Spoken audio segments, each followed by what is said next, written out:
नमस्कार दोस्तों, मैं बाल मुकुंद धुरिया। इधर के दिनों में 2-3 दिन से तालिबान की खबरें हमारे देश के अखबारों में, टीवी मीडिया पे ऐसे चल रहा है कि लग रहा है कि तालिबान अफगानिस्तान हमारे देश का ही कोई हिस्सा है और तालिबानियों ने जो किया उससे बस बहुत बड़ी विपद आपके ऊपर आने वाली है।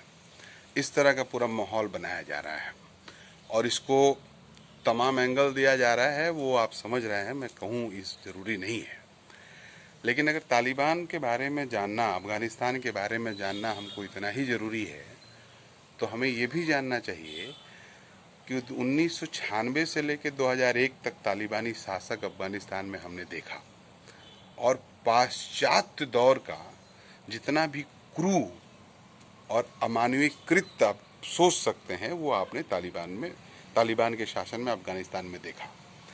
लेकिन उसके बाद क्या आप इसको नहीं महसूस कर रहे हैं कि कैसे अमेरिका लगातार 1980 से लेके 1990 के दशक तक तालिबानियों की मदद करता रहा है अफगानिस्तान के खिलाफ। आप देख रहे हैं पाकिस्तान से लेके और तमाम देश भी अफगानिस्तान को इस तरह के झगड़ों में उलझाए रहा जाए पूरा इंटरेस्ट ले रहे थे। या फिर ये समझा जाए कि किसी भी देश में अगर उस देश के स्थापित सत्ता के खिलाफ कोई गुट अगर काम कर रहा है, कोई विचारधारा काम कर रही है, कोई विचार अगर उसके खिलाफ काम कर रहा है, तो दूसरे देश के लोग कैसे इंटरेस्ट लेते हैं और अपने स्वार्थ में कैसे उसकी मदद करते हैं।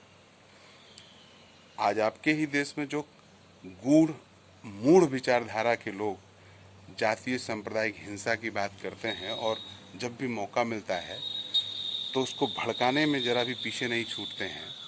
आज पूर्वांचल पूरा जल रहा है, मणिपुर से लेके मिजोरम तक आग के गोले के रूप में बना हुआ है। रोज फायरिंग हो रही है, काउंटर हो रहा है, लेकिन आपके अखबारों में खबर नहीं है। ये अलग बात है, क्योंकि जो आज सरकार चल रही है वो आपको ये बताना नहीं चाहती है।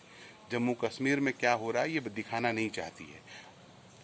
अफगानिस्तान दिखाएंगे, तालिबान दिखाएंगे, लेकिन पूर्वोत्तर और देश के अन्य हिस्सों में, खास करके पूर्वोत्तर भारत और जम्मू कश्मीर में जो हो रहा है उसके बारे में खाली एक पक्ष दिखाएंगे। तो दोस्तों, हमें इस बात को समझना होगा। आप जरा इस पे मंथन करिए, पढ़िए निकाल के कुछ कहीं से खोज के, कि हमें इस तरह की कट्टर विचारों को कैसे नेस्तनाबूद करना है और आपसी सौहार्द, शांति और भाईचारा के साथ एक एक कदम हमको 21वीं सदी में 22वीं सदी की तरफ जाने के लिए बढ़ना है। अगर उसी कूप मंडूप वाले दौर में हम अभी भी चलेंगे तो आपने देखा कोरोना काल में ताली थाली भी बजवा लिया गया, गोबर से नहलवा लिया भी गया, गोबर खिलाया नहीं गया, बस इतने से आप बचे हैं। नहीं तो इनका बस चलता तो 2-4 टाइम गोबर भी खिलवा देते। इस तरह की सोच और विचारधारा से बदलना होगा, बचना होगा।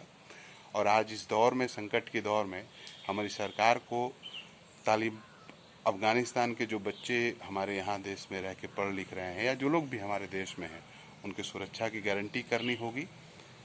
और जो लोग भी शरणार्थी के तौर पे अपने देश में सुरक्षा की चाहत में हमसे शरण मांगते हैं, उनको पूरी सुरक्षा के साथ, मुस्तैदी के साथ शरण देना होगा और वहाँ पर शांति व्यवस्था बने, काबिज हो, इसके लिए उनकी मदद करनी होगी। आइए हम अफगानिस्तान के उन आम आवाम के साथ खड़े हों जो शांति चाहते हैं, जो पीस चाहते हैं, जो समृद्धि चाहते हैं, जो आगे की तरफ बढ़ना चाहते हैं। और इस तरह के कूप मंडूप और हिंसक लोग हर समाज में होंगे, उनको बाईकाट दरकिनार करना है। आम तालिबानियों के साथ, आम तालिबान के हमलावरों के खिलाफ आम अफगानियों के साथ खड़े हों, उनके साथ कंधे से कंधा मिलाकर उस देश में फिर से शांति हो, इस अपील के साथ नमस्कार।